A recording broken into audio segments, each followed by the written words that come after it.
Nós falamos na semana passada sobre como as nossas vidas, a nossa vida cristã, muitas vezes nós somos abalados por questões, por circunstâncias, e isso muitas vezes nos afeta a ponto de nos secar, a ponto de nos deixar completamente mortos espiritualmente. Mas nós vemos que a palavra nos ensina que a nossa palavra, a nossa boca, ela tem o poder de trazer a vida ou trazer a morte. Nós podemos construir como nós podemos destruir alguém com as nossas palavras. Está muito alto para vocês ou não? Eu acho que está muito alto aqui no retorno. Vocês podem abaixar aqui para mim, fazendo favor? Que eu estou dando um eco aqui, eu não estou conseguindo me concentrar. Então, as nossas palavras, elas têm grande poder, porque através das nossas palavras nós podemos construir alguém ou nós podemos destruir alguém. Então o poder da nossa declaração é algo que vai muito além do nosso esforço, vai muito além de coisas que nós podemos fazer, porque aquilo que sai da nossa boca tem o poder de criar ou tem o poder de destruir. Assim também foi com Deus. Deus disse: haja luz e houve luz. Deus criou todas as coisas, os animais, a vegetação, os mares, os céus, a luz, a noite, o dia, com a palavra, com o poder da sua boca. Assim também nos diz em João capítulo 1, que Jesus ele era o verbo, e o verbo se fez carne, e o verbo estava entre nós, e habitava entre nós. Está falando sobre a pessoa de Jesus. Então a palavra, ela tem um poder, ela carrega um significado, e nós precisamos entender que aquilo que nós falamos pode também afetar o nosso presente, pode afetar a nossa vida, Então a gente precisa tomar muito cuidado com as coisas que têm saído da nossa boca, porque às vezes sem a gente perceber nós estamos, na verdade, destruindo algo que seria o nosso futuro, destruindo um relacionamento, destruindo um futuro de trabalho, um futuro, uma perspectiva, por causa das nossas palavras. Quando você se olha no espelho e você fala coisas como: eu sou um fracasso, eu nunca vou dar certo na vida, ninguém me ama, ninguém me quer, você está declarando sentenças mentirosas a respeito de você mesmo. Quando você olha para você e você declara o seu pecado sobre você, você diz: eu sou imoral mesmo, eu sou um mentiroso mesmo, você está declarando algo enganoso a respeito de você, e muitas pessoas passam a viver essas mentiras porque estão declarando essas coisas sobre as suas vidas. Então a gente tem que entender a validade que tem as nossas palavras. E eu gostaria de ler só 3 versículos com vocês antes de eu entrar na passagem principal dessa noite. Primeiro está em 1 Pedro capítulo 4, versículo 6. A Mari vai projetar para a gente, diz assim: por isso mesmo, o evangelho foi pregado também a mortos, para que eles, mesmo julgados no corpo segundo os homens, vivam pelo Espírito segundo Deus. Queridos, todos nós estávamos mortos nas nossas transgressões e iniquidades, o nosso espírito estava morto, mas quando a palavra de Deus é pregada, o evangelho é pregado, quando Jesus é mencionado, existe uma vivificação no nosso interior. É por isso que palavras têm muito mais validade do que ações. Existe um ditado muito comum que é: uma ação vale mais do que 1000 palavras. E dentro do evangelho isso não é verdade. Por que não é verdade? Porque uma palavra tem muito mais validade do que uma ação, muito mais. Porque uma palavra carrega o poder de Deus.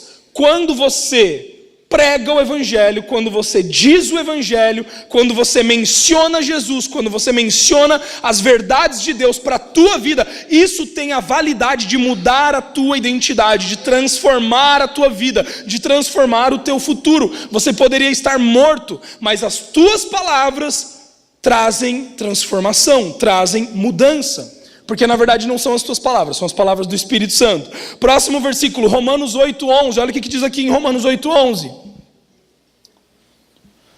E se o Espírito daquele que ressuscitou Jesus dentre os mortos habita em vocês, aquele que ressuscitou a Cristo dentre os mortos também dará vida aos seus corpos mortais, por meio do seu Espírito que habita em vocês. Essa passagem está dizendo que Jesus foi ressuscitado pelo Espírito de Deus. Foi o Espírito Santo que tirou Jesus dos mortos, que ressuscitou Jesus dos mortos. Ou seja, está dizendo que este mesmo Espírito que carrega este mesmo poder, hoje habita dentro de cada um de nós. Você tem noção do que é isso? E o que foi falado na semana passada? Ezequiel 37, o vale dos ossos secos. O profeta, ele profetiza, ele declara a palavra de Deus para o Espírito. Diz lá, Ruá, Espírito, profetize ao Espírito, que ele sopre sobre esses ossos secos. Sabe, querido, muitas vezes na sua vida, você precisa declarar a palavra de Deus, mesmo que você não esteja enxergando vida, mesmo que você não esteja enxergando as situações resolvidas, mas quando você profetiza ao Espírito, quando você declara com o poder do Espírito Santo, as situações elas são transformadas, as pessoas são transformadas, a sua vida é transformada. Agora, quando você chega dentro da sua casa e você fala, meu pai é um bêbado mesmo, meu pai é um alcoólatra, minha casa é isso, meus pais são isso, minha vida é isso, eu sou aquilo. Quando o que sai da sua boca são palavras de mais sequidão, o que acontece é que a sequidão na sua vida vai cada vez mais se tornando mais seco, mais seco, mais seco.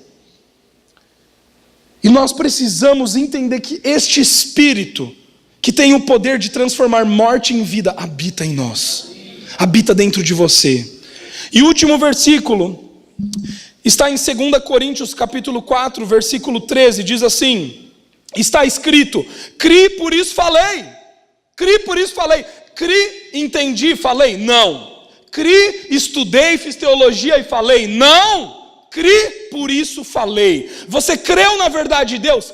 Fale a verdade de Deus. Você crê em Jesus? Fale de Jesus. Você crê que você é nova criatura? Fale isso sobre a sua vida. É simples assim. Você não precisa ter palavras bonitas, você não precisa decorar versículos, você não precisa ter experiências, que o bispo tal teve, que o pastor tal teve, que o missionário teve. Não, você pode declarar daquilo que você crê, aquilo que o Espírito está te revelando. Declare estas palavras, porque certamente elas vão se cumprir. Agora, como que eu e você podemos ser equilibrados, podemos ser cristãos não lunáticos, não fanáticos?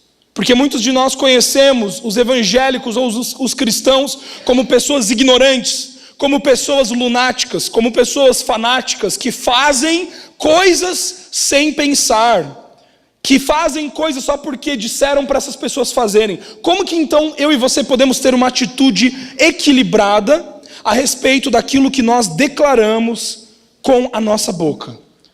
Declarando a verdade de Deus. Quando você declara a palavra de Deus sobre a sua vida, não tem como você errar. Quando você lê isso que está escrito aqui, você declara essa verdade sobre você, quando você acredita, quando você crê na verdade de Deus sobre a sua vida e você declara essa verdade, não tem como essa verdade não se cumprir. Quantos creem nisso nessa noite? Por quê? Porque isso daqui não é a tua palavra, isso daqui é a palavra de Deus. Que nós possamos achar menos e ter mais certeza. Como que nós temos certeza? Na palavra. Você só tem certeza daquilo que é certeza, daquilo que é 100% a verdade. Agora, se você tem, eu acho isso, eu acho que Deus está me falando, eu acho, sabe, queridos, uma coisa, eu tenho lido alguns livros ultimamente, e isso tem chamado muito a minha atenção. O grande problema de muitos cristãos que têm se frustrado, que se encontram em vales de ossos secos na sua vida, seja no seu trabalho, seja na sua vida profissional, na sua vida emocional, na sua vida ministerial, sabe por quê? Porque por muito tempo na sua vida falaram frases como: Deus me disse para fazer isso, Deus me falou isso, Deus me falou aquilo, Deus me direcionou a tal coisa. E o problema disso é que se você fala Deus me falou,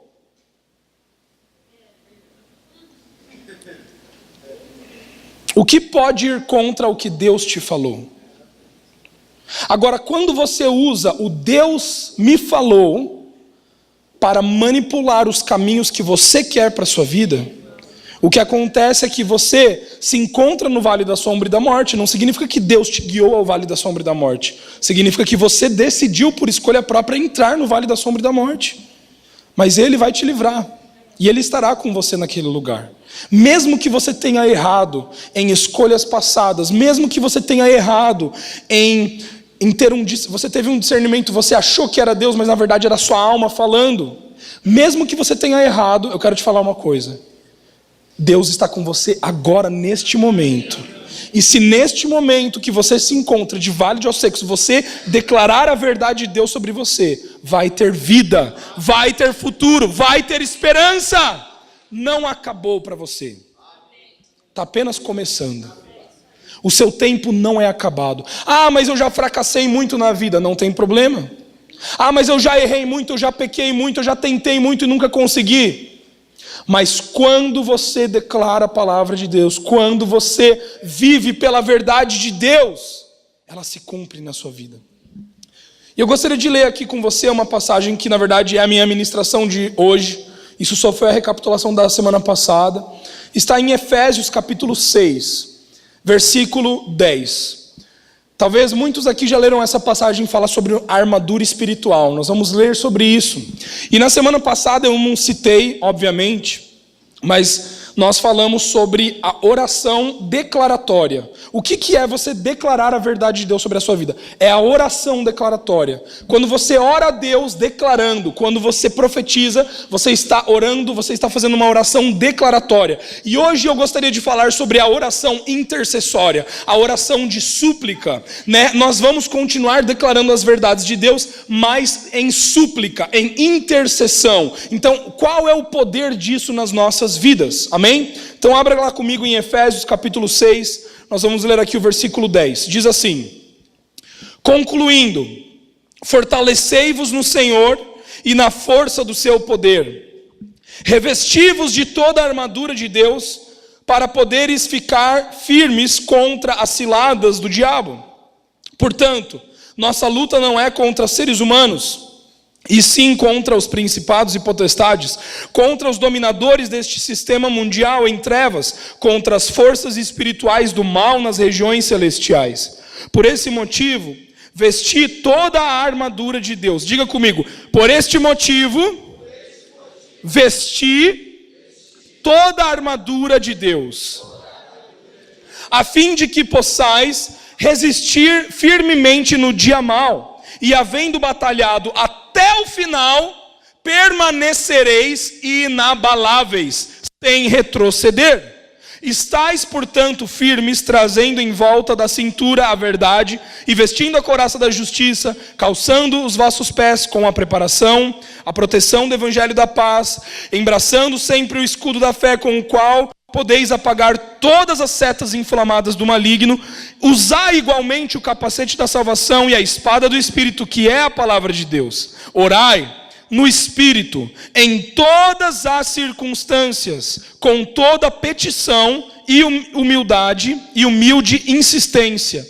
Tendo isso em mente, vigiai com toda a perseverança na oração por todos os santos. Orai do mesmo modo por mim, para que quando eu falar, seja-me concedido o poder da mensagem, a fim de que, determinadamente, possa revelar o mistério do Evangelho, pelo qual sou embaixador, preso em correntes. Orai, para que, permanecendo em Cristo, eu seja ousado para falar, como me cumpre fazê-lo.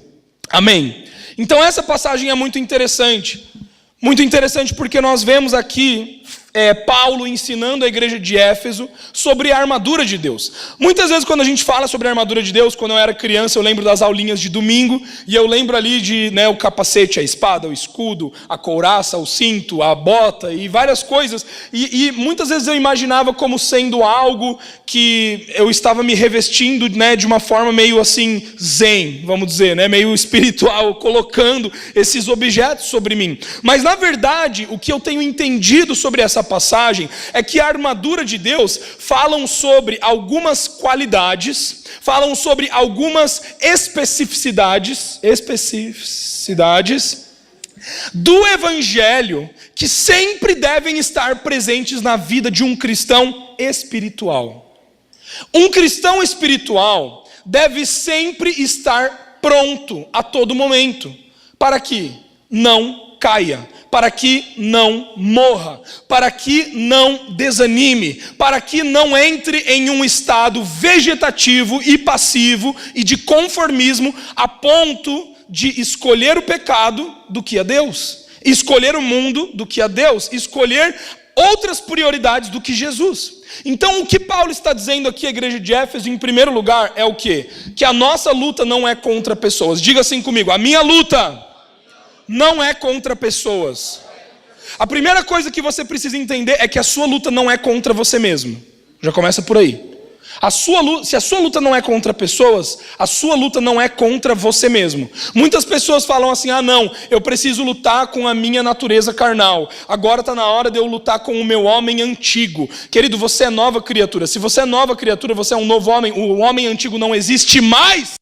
A única coisa que restou do seu homem antigo são as mentiras de Satanás. Ele vai querer fazer que você enxergue isso, que você receba isso, mas são mentiras. É engano. Você não é mais o teu passado. Você não é mais o teu pecado. Você não é mais aquela pessoa que você era antes de Jesus. Porque quando você conheceu a Jesus Cristo, todas as coisas se fizeram novas.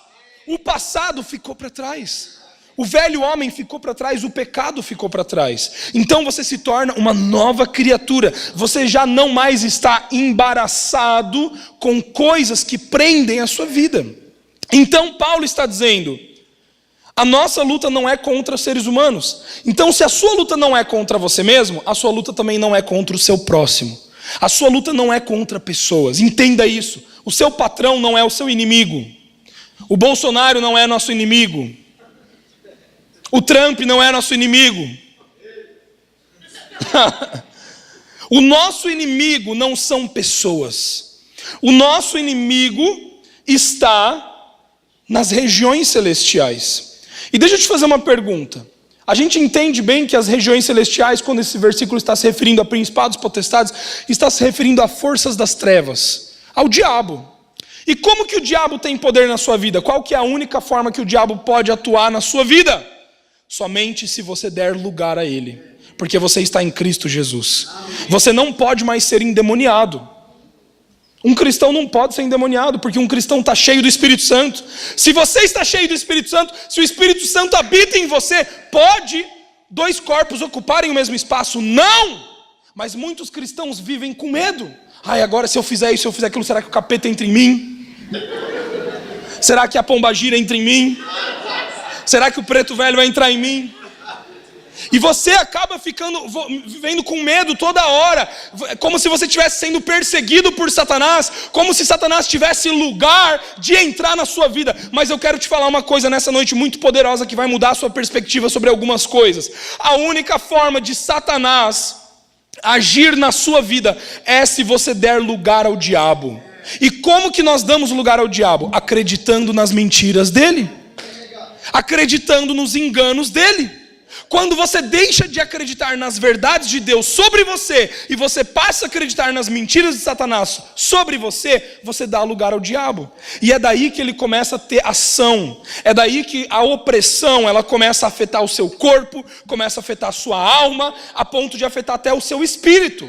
E você começa a se sentir o quê? Doente. No seu físico você vai tendo doenças, você vai tendo dores musculares, você vai se afetando na sua alma, você vai afetando no seu psicológico, você vai tendo patologias psicológicas, você vai se afetando, a ponto até de chegar no teu espírito, de você ter um espírito desanimado, ter um espírito abatido.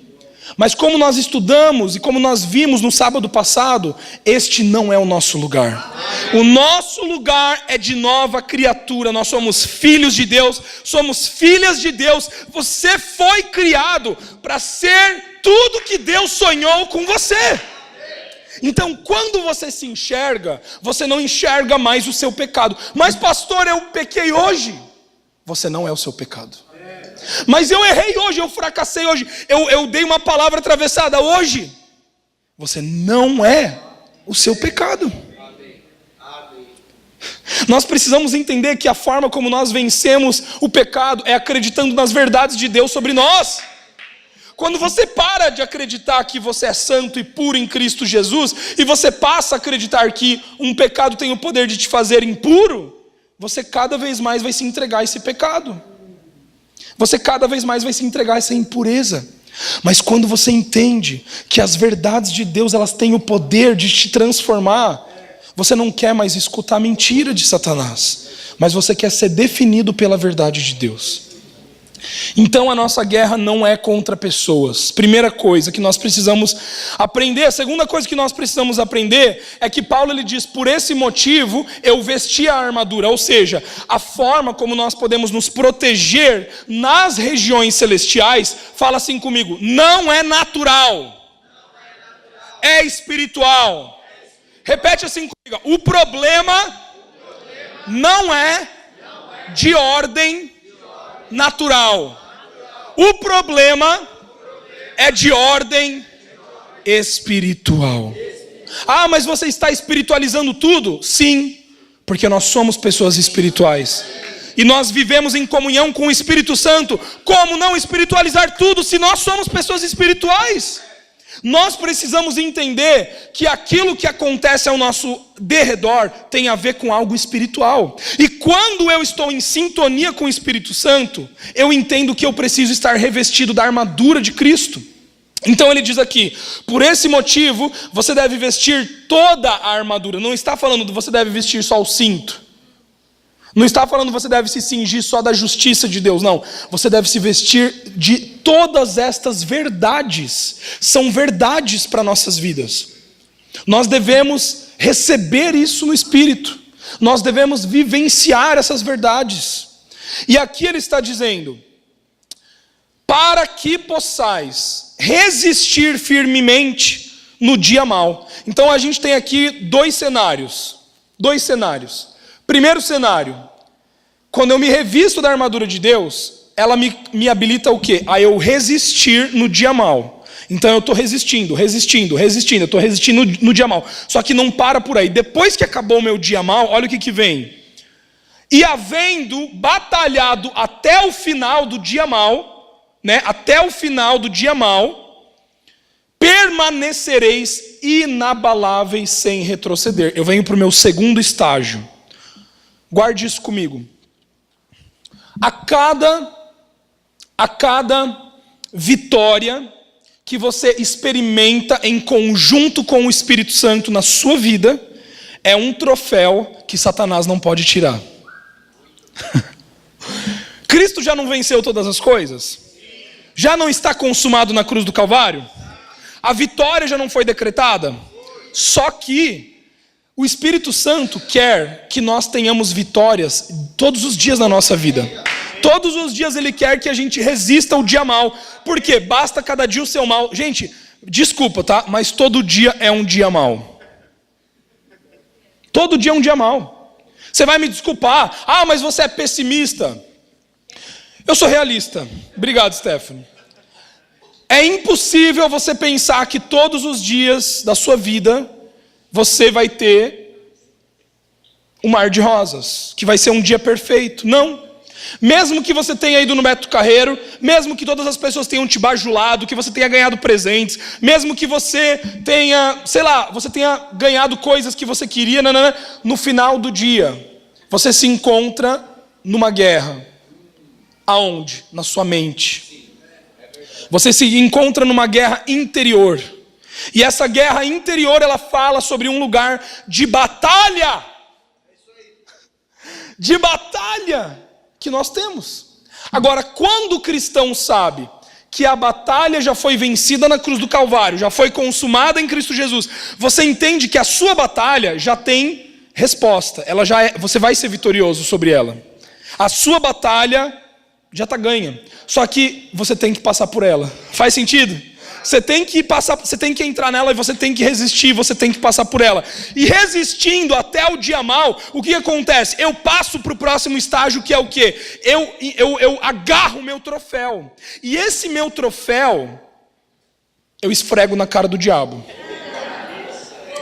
Esse meu troféu, eu vou juntando, sabe aquelas medalhas? Eu vou juntando medalha, eu vou juntando troféu, e de repente quando o diabo chega e ele quer te tentar em alguma coisa, ele quer te falar alguma coisa, né, com um engano, com uma palavra, você fala assim, ah é? Mas isso daqui, e esse arsenal de vitórias que eu estou tendo com Jesus?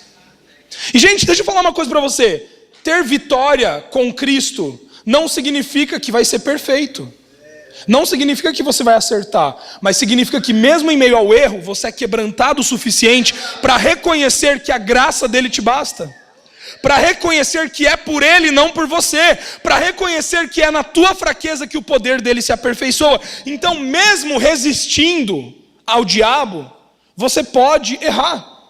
Só que este erro não tira o teu troféu. Está entendendo? Só que você precisa permanecer. Essa é a chave, essa é a palavra. Permanência. Existe um lugar de resiliência. Existe um lugar de permanência que é nosso. Que você não precisa se esforçar para ter. Mas que você não pode sair. Está entendendo?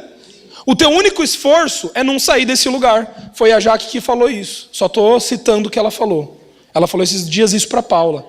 O nosso único esforço na graça é entender que nós precisamos permanecer. Quando você, foi a Jaque que falou.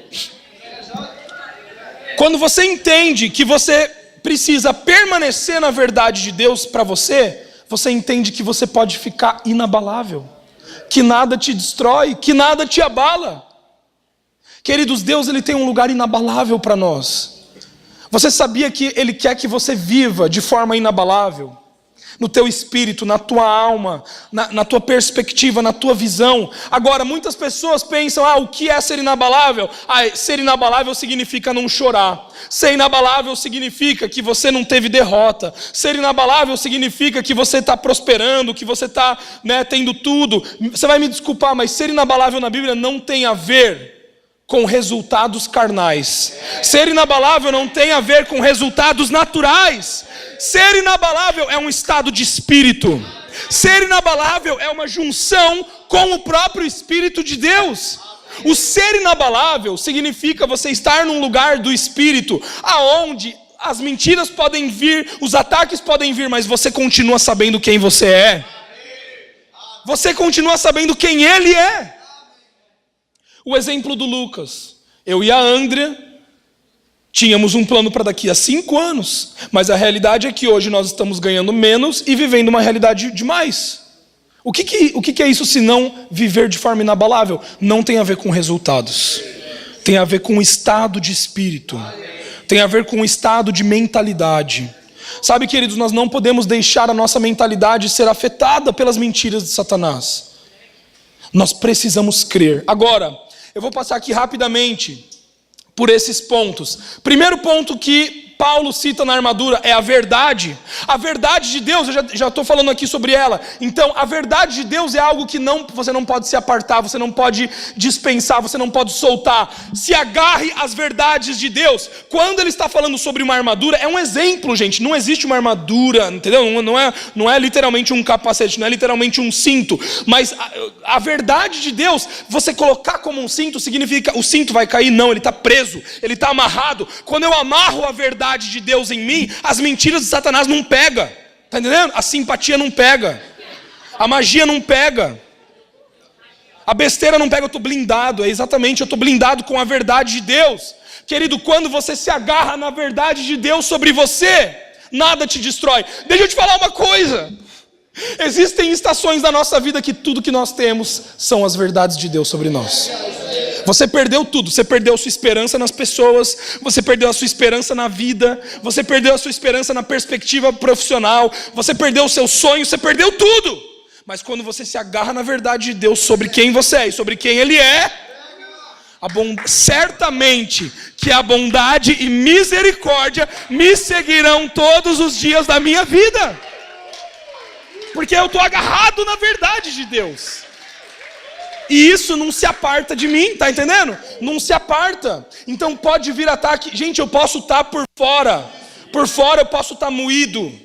As pessoas podem ter me traído. Os meus melhores amigos podem ter me deixado. Eu posso ter perdido meus entes queridos. Eu posso ter sido demitido do meu emprego. A minha situação financeira pode estar difícil. Mas por dentro eu estou inabalável. Porque eu estou eu estou fixado na verdade de Deus sobre mim. E a verdade de Deus é como se ela fizesse parte de você. A segunda coisa que fala é a justiça. A couraça da justiça. A justiça fala sobre o quê? Sobre a nossa posição. A justiça fala, em resumo, sobre um estado de você não se sentir culpado diante de um Deus que é pleno. Quando você recebe Jesus, você entende que Ele te justificou, você entende que você é inocente. Quando uma pessoa comete um delito, ela assassina alguém. Ela vai presa, digamos que ela pegou 20 anos de cadeia. Ela é culpada, ela assassinou alguém. Palma, levanta aí. O Palma matou um cara. Então, ele está culpado desse crime, certo? Ele é culpado ou não é? Ele é culpado. Vem aqui, Palma. Então, o Palma é culpado por ter matado, por ter assassinado uma pessoa. Então, quando ele chega no tribunal, aqui, por enquanto ele é culpado. Quando ele chegou no tribunal, ele vai ser julgado. Ele vai ser condenado. A culpa dele vai cair sobre ele. Quando a culpa dele cai sobre ele, o que acontece? Ele precisa pagar uma pena. Qual que é a pena do Palma? 20 anos de prisão. Então pode ir lá para a prisão agora. Então ele vai pagar 20 anos de cadeia. Quando o Palma sai dessa cadeia, ele está livre da sua pena. Só que a culpa continua sobre ele. Por quê? Continua na ficha dele. Ele sempre estará lá estampado, assassino. Agora, o que é importante a gente entender? O trabalho de Cristo por nós foi tudo isso. Cristo assumiu o nosso lugar no tribunal. Cristo assumiu o nosso lugar no dia do julgamento. Gente, no dia do julgamento, quem vai estar lá? Jesus. No dia do julgamento, quando você se apresentar, Jesus estará lá. E Deus vai olhar para você e Ele não mais vai enxergar a tua culpa. Não vai existir uma lista lá estampada de assassino, isso, aquilo. Não vai mais ter essa lista. Por quê? Porque Jesus, Ele pagou a pena pelo seu pecado, mas Ele também pagou a culpa pelo seu pecado. E porque Ele foi culpado, condenado, porque Jesus foi amaldiçoado, a Bíblia nos diz que ele foi maldição, ele se tornou maldição. Quando Jesus faz isso, sabe o que acontece? Você se tornou inocente. Você se tornou inocente. E quando você se tornou inocente de todos esses delitos, sabe o que acontece? Você se apresenta diante do juiz com confiança. Você se apresenta diante do juiz com confiança. Agora, o culpado, quando chega na frente do juiz, como que ele se apresenta? Como que ele se apresenta no júri? Como coitado, como vítima, porque ele sabe que ele vai ter que pagar. Agora, quando ele é inocentado, ele se apresenta confiante. Não, eu posso andar aqui, eu estou inocente, eu posso ir a qualquer lugar, eu posso sair do país. Agora, quando o cara é culpado, às vezes não pode sair do país. Às vezes a pessoa cumpre pena, sai, é liberta, mas não pode viajar internacionalmente porque continua marcada. Está entendendo o que eu estou querendo dizer? Agora deixa eu te falar uma coisa, querido. Muitos de nós, muitos cristãos, já foram inocentados pelo sangue do Cordeiro, só que continuam andando como culpado. Você não se revestiu da justiça de Deus. Você continua andando como coitado. Você continua andando como se o teu pecado estivesse ainda sobre você. E você não tem uma postura de vitorioso. E é por isso que muitas vezes você acaba dando lugar ao diabo, tá entendendo? Por quê? Porque a Bíblia nos ensina, resistir ao diabo, né? Sujeitai-vos a Deus, resistir ao diabo, e ele fugirá de vós. Agora, quando você anda como culpado, você não consegue resistir, tá entendendo? Porque você acha que você não tem condições de resistir. Você não se acha apto a resistir, porque você está na defensiva. Quantos estão entendendo o que eu estou querendo dizer? A justiça sobre nós. Próximo ponto, a paz. Paulo ele diz, se revistam os seus pés com o evangelho da paz. Isso fala, a paz fala sobre a paz não que o mundo dá, mas a paz que excede todo o entendimento. Gente, é uma paz que te livra da agonia, te livra da preocupação, te livra, você está vivendo o dia mal, está, só que com paz, você fica em paz. E não é a paz que o dinheiro dá, não é a paz que o relacionamento dá, não é a paz que uma faculdade dá, que um currículo dá, que uma profissão dá. É a paz que só Deus pode te dar.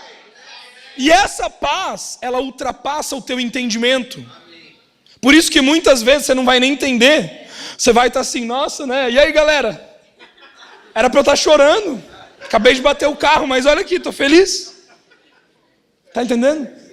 Porque você anda com confiança. Por isso que a Bíblia nos ensina: entrai com confiança no trono da graça. Se apresente com confiança. Sabe, gente, muitas vezes a gente vem adorar aqui no domingo. Você tem que se apresentar com confiança. Aleluia! Eu estou me apresentando com confiança. Mas muitas vezes as pessoas chegam e falam assim: pastor, eu não consigo nem mais levantar. Eu levanto minha mão, não sinto nada. Porque você está se vendo como culpado. Não tem a ver, sabe, quantas vezes você já ouviu isso? Parece que a presença de Deus já não está mais tanto. Alguém já ouviu? Mas parece que hoje, né? Parece que hoje o louvor já não está mais tão ungido assim. Mas parece que hoje não está com aquele negócio. Deixa eu te falar uma coisa, presta atenção em mim. Não tem a ver com pessoas, tem a ver com você. Tem a ver com você.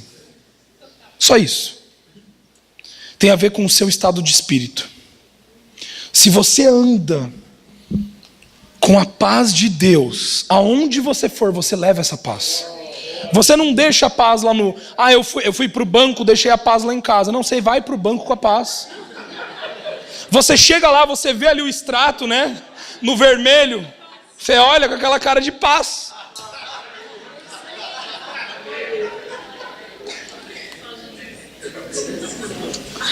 Sabe, querido, são situações corriqueiras da nossa vida que nós vamos aprendendo a ter paz. Eu vou contar um testemunho para vocês, não sei se vocês se lembram. Algumas semanas atrás eu contei, acho que alguns meses atrás, a Paula que virando a esquina bateu o carro, alguns meses atrás, contei esse testemunho aqui.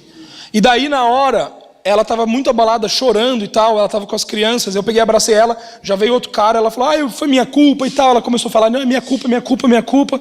Daí, tipo assim, eu vi que eu tinha que consolar ela, eu nem falei nada, daí o cara já veio, foi culpa dela mesmo, barará, barará. Daí eu falei, moço, olha, eu pago, vamos trocar aqui contato.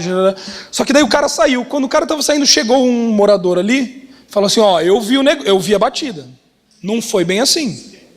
Os dois estavam errados, foi culpa dele também. A sua esposa pode não ter visto, mas ele também errou. Daí, gente, quando ele falou isso, já subiu aquele... mas não, então eu não vou pagar, óbvio que eu não vou pagar. Vamos pra treta aqui, vamos conversar esse negócio, mas eu não vou pagar esse negócio. Daí o que aconteceu? Eu vou resumir bem, porque na verdade nem era pra falar isso. Aconteceu que eu fui pra ele, liguei e falei, Célio, o negócio é o seguinte. Que? Tá no YouTube, corta essa parte aí. Eu liguei pra ele e falei, moço,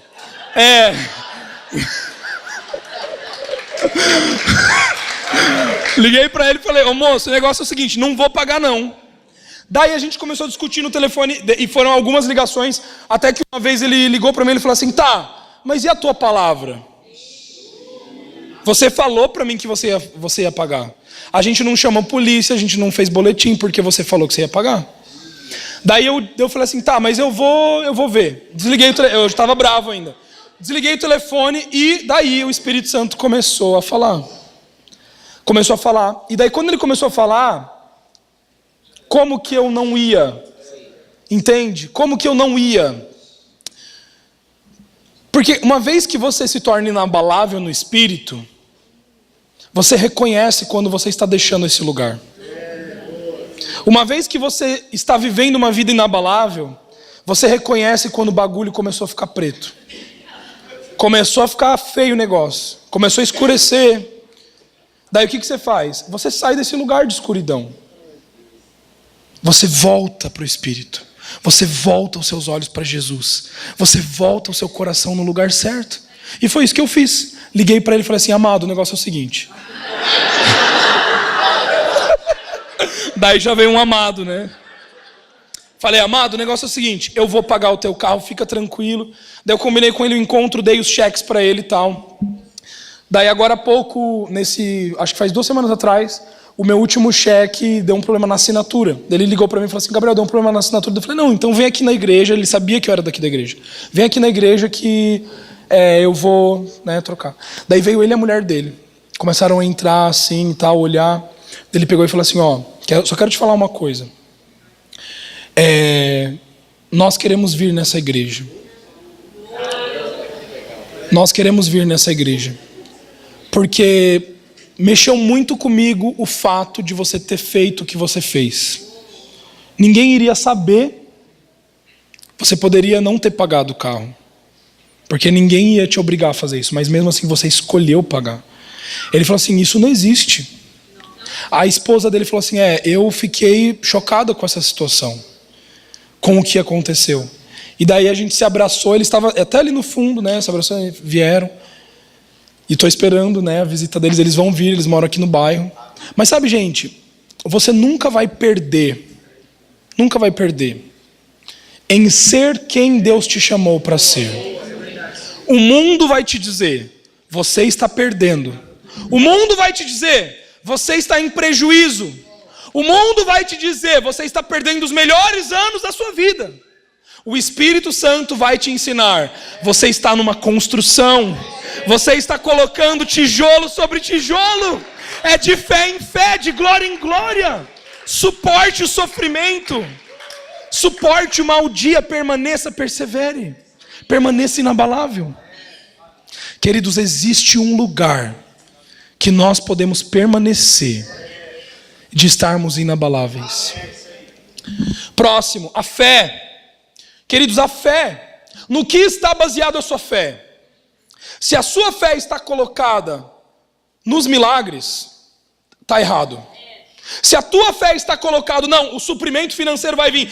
Eu tô com fé porque vai dar certo. Está errado. Se a tua fé está, não, eu creio que eu vou. Está errado. Eu creio que isso. Está errado. Quando a sua fé está baseada nas coisas que a própria fé pode te proporcionar, o que acontece? Ela é uma fé ineficaz. Ela é uma fé não fundamentada no lugar correto. Mas quando a tua fé, ela é fundamentada na bondade de Deus, Deus é bom. Minha fé está nele. Se for para ter, eu vou ter. Se não for para ter, eu não vou ter. A minha fé está em quem o meu Pai é. A Alice me pede Kinder Ovo todo dia. Ama chocolate. Pai, me dá um Kinder Ovo. Almoço, Kinder Ovo. Café da manhã, Kinder Ovo. Jantar, Kinder Ovo. Saiu pra padaria, Kinder Ovo. Toda hora ela quer Kinder Ovo. Eu dou Kinder Ovo toda hora pra ela? Não. Quero, mas não dou. Mas eu dou no final de semana uma vez ou outra. Então eu vou dar pra ela? Vou. Ela fica me pedindo aquilo, me pedindo. Fica. Mas eu não vou dar pra ela naquele momento, por quê? Porque só comer chocolate não vai fazer bem pra ela. Sabe, muitas vezes nós não entendemos os caminhos de Deus. Muitas vezes nós não entendemos o modo como o nosso Pai Celestial funciona. Mas nós precisamos confiar na bondade do nosso Pai. Nós precisamos manter a nossa fé inabalável em quem o nosso Pai é. Não nas coisas que o nosso Pai pode nos proporcionar. Sabe, muitas vezes a Alice, ela chora, ela grita, ela berra, ela até bate por causa do Kinder Ovo. E sabe uma coisa que eu pensei? Muitas vezes eu e você fazemos isso achando que a gente está fazendo oração de súplica. E eu vou te explicar o que significa oração de súplica. Porque oração de súplica está longe de você ficar ajoelhado no milho durante um mês orando pela mesma coisa. Você acha que é pelo muito falar que o coração do Pai vai se comover? Você acha que é pelo muito insistir que Deus vai te dar algo? Se Ele é o teu Pai, se Ele é bom, Ele vai te dar. E até em Lucas, nem ia falar sobre isso, mas eu preciso falar sobre isso só para fechar, para que não fique dúvidas. Até quando Jesus ele dá a parábola do amigo insistente, lembra? O amigo fica batendo, até que o cara dá. Pela insistência ele ganhou, sim, mas ele não disse que Deus fez isso. Né? Você pegou essa, né, Gi? Porque se você for ler essa passagem, você vai ver que Jesus fala: entretanto, o Pai que está nos céus sabe dar presentes melhores aos seus filhos. E aquilo que você pedir, certamente Ele dará. Ou seja, preciso ficar batendo? Não, porque Ele vai dar. Preciso ficar insistindo. E muitas vezes a gente acha que a nossa insistência vai comover o coração de Deus. A gente acha que as nossas campanhas vão mover o coração de Deus. Sim, queridos, nós precisamos pedir. Mas mais do que pedir, nós precisamos descansar que o Pai fará. Sabe o problema? Que muitas vezes a gente pede, só que a gente não sabe descansar. Você não sabe esperar. Você pede, mas você fica querendo meios de tentar conseguir. Não, eu preciso fazer. E você acha que é pelo jejum, é por isso, é por aquilo. Você fica fazendo. Mas não é através do muito fazer, do muito falar. Tem a ver com o descanso. Tem a ver com colocar a sua fé no lugar certo. Próximo, a salvação. A salvação, nós devemos nos revestir da salvação. E por último, nós devemos nos revestir da palavra de Deus. Eu não vou falar sobre esses, porque senão eu não vou conseguir terminar. Então, eu só quero terminar com isso. O que é uma oração de súplica? Nós devemos declarar, mas nós devemos suplicar também. A palavra súplica, ela fala sobre, uma oração de insistência. Agora, eu queria propor para nós nessa noite que talvez uma oração de insistência não seja uma oração de importuno, de você ficar importunando Deus, como se Ele não estivesse ouvindo. Pastor, eu estou achando que Deus está com uma cera lá no ouvido dele. Você não tem um panotil para emprestar para Ele? Você não tem um cotonete espiritual porque Ele não está me ouvindo? Será que eu preciso ir lá para o Benerim, porque talvez Ele vai ouvir a minha oração? E será que eu preciso ir lá para o... E a gente fica tentando achar meios de tentar manipular o dedo de Deus. Mas deixa eu te falar uma coisa. Quando você descansa nos braços do teu Pai, quando você descansa no lugar de confiança em Deus,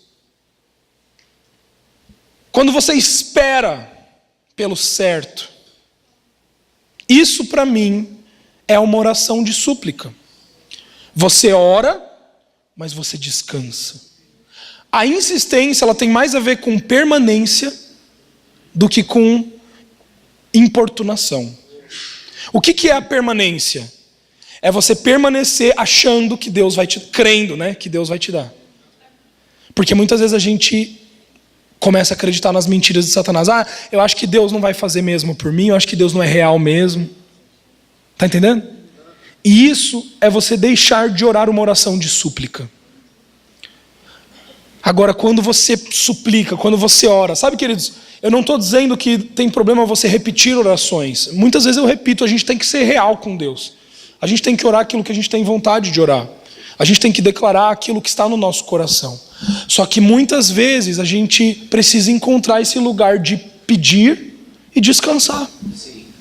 A gente precisa encontrar esse lugar de suplicar e descansar em Deus, que Ele está cuidando de todas as coisas. Então, em primeiro lugar, quando você compreende que é inocente perante Deus, a oração de súplica ela tem eficácia quando você compreende que você é inocente diante de Deus. Por quê? Porque aquele que é culpado vai pedir para Deus, mas daí se não acontece, por exemplo, vou dar um exemplo. Eu orei por uma cura, eu supliquei por uma cura, a cura não aconteceu. Eu devo estar orando menos, eu devo estar orando pouco, eu devo estar lendo a Bíblia pouco, eu preciso ir mais na igreja, eu preciso fazer mais isso, eu preciso fazer mais... Não precisa levantar a mão. Mas quantos aqui pensam assim? Quando você se vê como inocente diante de Deus, quando você se vê como criança, porque é isso que é ser uma criança no reino de Deus, é você voltar à inocência, é você voltar à essência de quem Deus te fez para ser, sem pecado, sem a velha natureza, você volta àquele lugar de pureza. A oração de súplica, ela tem mais eficácia, porque você entende tem a ver com o tempo de Deus, tem a ver com o desejo do Pai, não tem a ver com os seus problemas. Agora, quando você acha que tem a ver com os seus problemas, não, pastor, ora aí por uma libertação, eu acho que tem a ver com uma maldição hereditária, meu avô fez isso, eu acho que tem a ver com aquilo, eu fiz aquela ligação, eu cometi esse pecado, eu acho que tem a ver com aquilo, eu acho que tem coisa aí que está me travando. Será que você pode pegar um raminho aí e dar uma chacoalhada em mim? Será que eu estou achando que eu preciso me batizar de novo? E a gente começa a achar que tem a ver com ritos, que tem a ver com coisas que nós podemos fazer para merecer mais. Só que, gente, tem a ver com a nossa inocência. Na verdade, tem a ver com a gente entender que a gente é inocente diante de Deus. E o segundo ponto é o descanso. É você aprender a descansar. Então só quero terminar com esses 2 versículos. Colossenses capítulo 1, versículo 22 diz: mas agora ele os reconciliou pelo corpo físico de Cristo, mediante a morte, para apresentarmos diante dele santos, inculpáveis e livres de qualquer acusação. Inculpáveis. Você não tem culpa, porque você é nova criatura em Cristo Jesus. E segundo versículo, Provérbios 19, 23. O temor do Senhor conduz à vida. Quem o teme pode descansar em paz, livre de problemas. Você consegue dormir